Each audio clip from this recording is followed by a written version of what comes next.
Kejadian ini terjadi di tahun 2009 saat masa SMP atau kami menyebutnya Madrasah Tsanawiyah. Kejadian ini terjadi di awal 2 tahun saya di sana. Banyak kejadian di kamar mandi ini. Tragedi yang pertama yaitu sosok tangan yang berada di lubang WC dan aliran lubang got. Sosok ini seringkali muncul saat kami sedang dalam keadaan haid.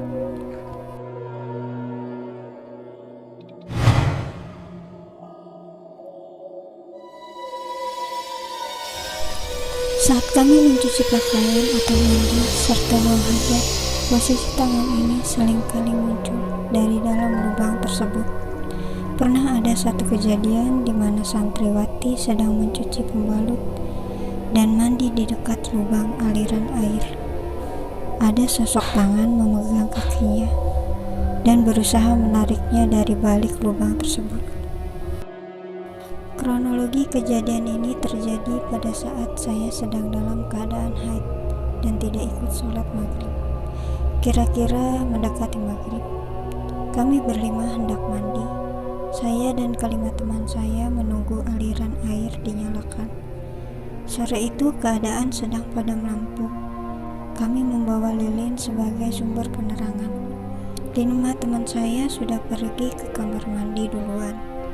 Dan pada saat itu pun saya merasa malas untuk mandi karena airnya pun pasti belum memenuhi kolam.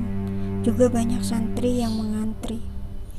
Jadi saya berinisiatif untuk merapikan baju di lemari sambil menunggu ada charteran untuk mandi pada saat itu. Pada saat saya sudah siap dengan peralatan mandi dan handuk, saya berjalan menuju keluar pintu asrama. Karena kamar mandi kami terpisah dari kamar, posisinya berada di samping dekat dapur umum. Ketika saya berada di depan pintu kamar, tiba-tiba teriakan terdengar dari arah kamar mandi. Serentak orang yang berada di kamar mandi pun ikut kaget. Kenapa berteriak di kamar mandi? Palingan santri laki-laki membawa kayu untuk memasak dan tidak sengaja melihatnya, sehingga mereka teriak. Itu pikir kakak-kakak senior yang berada di dalam. Aku pun sempat berpikir demikian. Jadi aku lanjutkan langkah untuk keluar. Saat berada di depan pintu kamar, tiba-tiba aku ditabrak teman sekamarku yang habis dari kamar mandi. Muka mereka penuh sabun dan sampo, berbalut handuk saja. Ada juga yang lupa mencuci muka hingga penuh sabun, dan ada pula yang berbalut kain basah yang tercebur di dalam kolam, dan ada juga yang tidak memakai handuk sama sekali. Untung saja pada saat itu mati lampu, jadi tak banyak yang melihat mereka. Mereka kaget dan syok melihat sosok tangan yang memegang kaki santriwati yang sedang mandi di dekat lubang tersebut. Santriwati yang dipegang kakinya pun histeris, hingga membuat santri lain yang mandi saat itu kaget dan spontan keluar kamar mandi. Bukan main paniknya mereka saat tiba-tiba santri laki-laki menerobos gerbang dan mendatangi kami.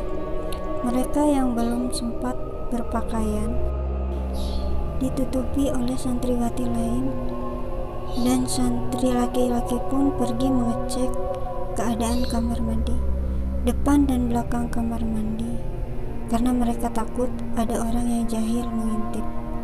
Mereka pun mencari, tetapi tak menemukan siapapun. Bahkan lubang aliran air got diperiksa. Santri laki-laki pun terkejut karena jika dipikir pakai logika, jika manusia yang melakukannya, itu mustahil karena jarak got dengan lubang cukup jauh. Jadi tak mungkin manusia melakukannya. Kalaupun mungkin, dia hanya akan tercebur ke dalam got sebelum sampai menyentuh kaki santriwati. Sejak saat itu, got ditutup dengan papan hingga tak ada lubang air. Dan anehnya, santriwati yang kakinya disentuh tiba-tiba seperti memar dan membiru. Sejak saat itu, dia berhenti dari pondok pesantren kami. Kejadian janggal kedua yaitu sosok hitam seperti manusia yang berada di tumpukan kayu di balik pagar kamar mandi kami. Kamar mandi Darunisa pada saat itu bawahnya terbuat dari tembok, kanan kiri pun juga dari tembok, bagian belakang bawah terbuat dari tembok, dan atasnya dengan pagar. Di balik pagar itu terdapat tumpukan kayu bakar untuk memasak di dapur umum. Nah, di sanalah sering banyak santriwati melihat sosok itu, yang kadang seperti sedang mengintip kami mandi. Pada masa itu, kamar mandi dengan satu kolam dan satu WC umum yang biasanya dipakai untuk mandi 10-5 orang dalam satu kamar mandi. Kronologi yang sama terhadap sosok ini adalah sepupuku sendiri yang mengalaminya. Pada saat itu, dia hendak mandi. Dia belum sempat membuka baju. Dia melihat ke arah atas tumpukan kayu dan melihat sosok seperti ini, seperti manusia berbaju hitam, mengintip di atas tembok. Dia pun histeris dan lari ketakutan, lalu menceritakan kejadian ini. Pada masa itu, mungkin banyak lagi cerita-cerita horor yang dialami kakak kelas kami sebelum kami.